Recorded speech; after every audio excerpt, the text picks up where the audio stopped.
Hello everybody, it's Mike with the 1974 GMC. Couple things to talk about today. So I've bought, since I tore all the floor out, I bought new hose. And there you can see it's SAE 30R14T1. So this is carburation hose, so it's like 50 PSI. It's not designed for fuel injection pressures. But that's fine. If I do fuel injection, it'll still use this hose between the tank and the system, so that's fine. So I got 25 feet of 5/16 and 25 feet of 3/8. I did buy, where the heck did I put them? I did buy some stainless steel fuel injection style hose clamps that I'm going to use. So I got those. The other thing I want to show you is that I told you I was looking at changing the body mount. And so basically what I did is I made these plates and I cut these chunks of rubber, and then I'll go over to the coach and show you what I did here. So I drilled. So these are basically made so that if after the floor is in, for some reason I had to lift the body, I would still be able to. So these aren't the bolts I'm going to use. I got to go to the store to get some stainless. So I'm going to put stainless bolts in. I'm going to weld the bolt to this plate, and you can see it's trapped in there so that you'll be able to just run the nut from underneath.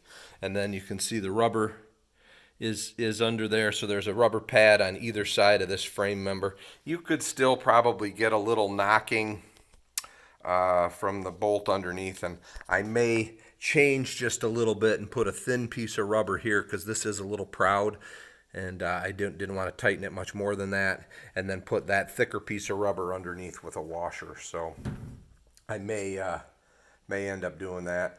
I guess I did a little more cleanup.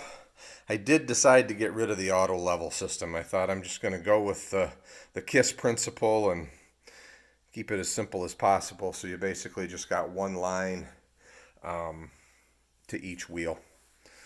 So I did think about that if I wanted to add it later, I could maybe put a switch, a valve out here, and this would still be the air supply line. And then instead of going directly to the bag, it could go through that leveling switch. But like I said, I drove it before. It drove just fine, so I'm not going to worry too much about it. I'm not racing this thing on a closed course or anything. So I do have all four.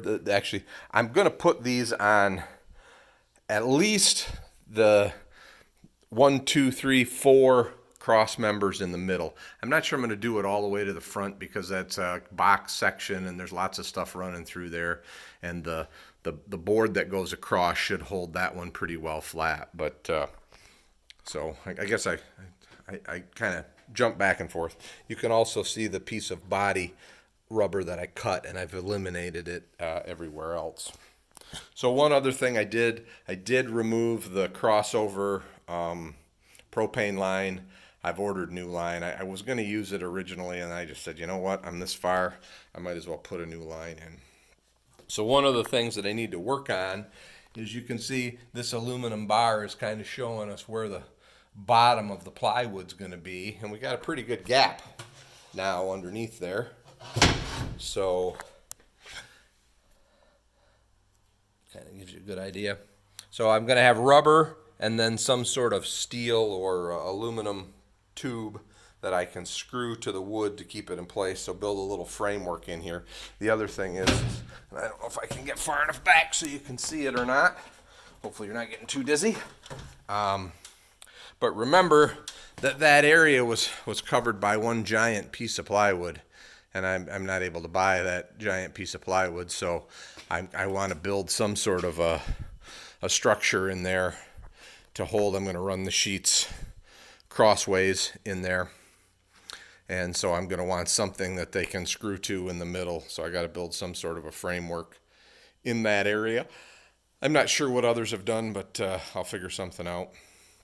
And then I can't really get, well, maybe I can get close to that other hose to show you what number it was. I think it's 30R7 or 30R9. Let's see here if we can see it on any of that. I know I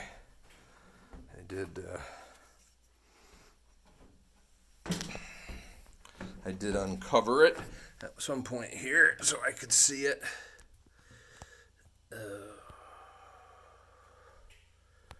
So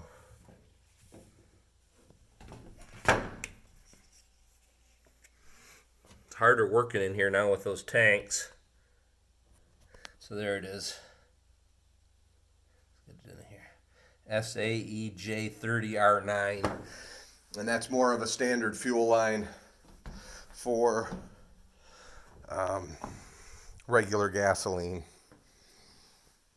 So I'm gonna change it over. It's not gonna be that big a deal.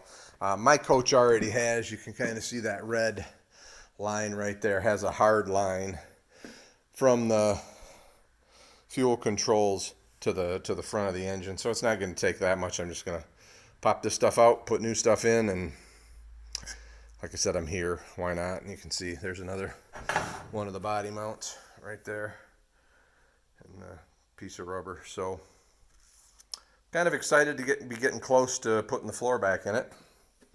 I cannot wait, because then I get to do the fun stuff, which is going to be laying out the interior and so on and so forth. So, all right, everybody, have a great day.